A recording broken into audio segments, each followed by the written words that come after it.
Hi, I'm Brad Schluter. In this video lesson, we'll be looking at my article called Stick Twisters that was originally published in the October 2015 issue of Drum Magazine. In this video lesson, we'll be looking at polyrhythms, specifically the 3/2 polyrhythm, which is sometimes referred to as a hemiola. A polyrhythm is basically two different rhythms that are going at an uneven speed to each other. In other words, they're not equally divisible into each other. So quarter notes and eighth notes would not be a polyrhythm because two eighth notes fit directly into a quarter note. However, a quarter note and a quarter note triplet would be a polyrhythm because the quarter note triplet moves by 1.5 times as fast as the quarter note, and that creates a longer cycle, and those numbers aren't equally divisible into each other. And so what happens is it takes 6 pulses for those two rhythms to come around and line up.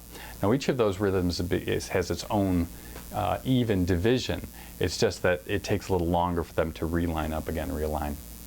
So first, to get started, we're going to just learn how to play that.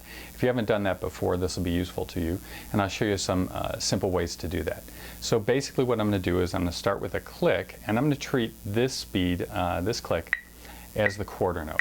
Okay, this is our beat, our basic pulse. 1, 2, 1, 2. Then on top of that, we're going to play 3 equally spaced notes on top of that. And the way we're going to do that first is by playing an eighth note triplet.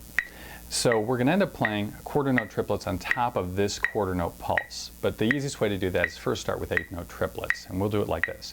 1 and a 2 and a 1 and a 2 and a 1 and a 2 and a 1 and a 2 and a. Next, I'm going to start accenting my right hand notes. 1 and a 2 and a 1 and a 2 and a. Now you can sort of hear how that 3 fits on top of the 2 underneath. The 3 is in my right hand and the 2 is in the click. Now I'm going to drop out my left hand. 1 and a 2 and a 1 and a 2 and a. Now we're playing the 3/2 polyrhythm. Now it's useful to be able to play other stickings with this as well. So what we're going to do is we're going to take those note divisions and divide them into other groups of notes. Specifically, we're going to start with quarter note triplet. Once I work through on the kit to the quarter note triplet, we're going to divide those in halves, in thirds, in quarters, and in fifths. And what that will do, that will create the quarter note triplet, which is 3/2 polyrhythm. Then when we divide it in halves, that will become a 6/2 polyrhythm. In thirds, 9/2. In quarters, 12/2. And in fifths, we'll end up at 15/2. Now I'll demonstrate all those things on the snare drum on the kit with my bass drum playing the 2 underneath, and then we'll be playing these divisions on top. Then I'll run through them in sequence so you can practice along. And then I'm going to take these ideas and play them over a foot ostinato between my bass drum and my hi-hat. I'll be playing a groove with a foot ostinato, and then I'll use these things as fills. And when I go to the faster rhythms like the 9/2, the 12/2, and the 15/2, I'll be using different sticking patterns. And in the 9/2, I don't do it because it's particularly fast or anything like that. I just like the sound of it, because what happens when you use rudimental stickings is you get these nice hills and valleys within the shape of these polyrhythms that makes them sound very musical. And it also can make them harder. As a matter of fact, at one point in the 9/2s, I do a few different versions of that. One where I'm just playing I think right, left, left, right, left, left. But one of them I go to a 6-stroke roll. And because 6 isn't equally divisible into 9, I have to play 3 of the 6s and 2 of the 9s to kind of come around and realign up. And the way that I do that is I play 6-stroke rolls. And what that does, it ends up creating sort of an 18/4 polyrhythm rather than the 9/2. It's just basically the same thing. It's just a longer sequence till it comes around and realigns. So anyways, I hope you find this fun, challenging, and let's get started.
So one of the challenges with these things is to make them sound musical. And to do that, you can play them with single strokes, as I do it when I demonstrated them on the snare drum. Or you can use sticking patterns like tap rolls or paradiddles or different sort of rudiments to make these things flow a little bit better. And the reason they do flow a little bit better has to do with that built-in dynamic that's in the rhythm. There's if you're playing paradiddles and you're playing them just the sticking only, they sound very flat. You might as well play single strokes from a musical standpoint. But if you're playing with accents, they have more hills and valleys in them. Rudiments like 6-stroke rolls, 8-stroke rolls, different rudimental patterns can give different shapes to the sound of the patterns, and therefore make them more musical. So that's one little tip I'll give you. Another thing is this: when you play these things really fast, you may notice that they sound basically really fast. So other musicians and audience members, when they hear these things played quickly, they just sound like rolls. And they're fun for us drummers because we can work on these things and put them on gigs and work them into tunes and stuff.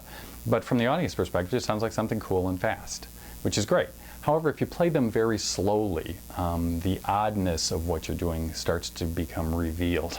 So my advice is, unless you're going for that sort of effect, that angularity, that sort of jerky sort of thing that can happen with some of these rhythms when you play them slowly, my advice would be play them quicker and use rudimental stickies, and that'll help them sound musical. Anyways, I hope you found this interesting and fun, and I'll see you in the next video. Thanks for watching.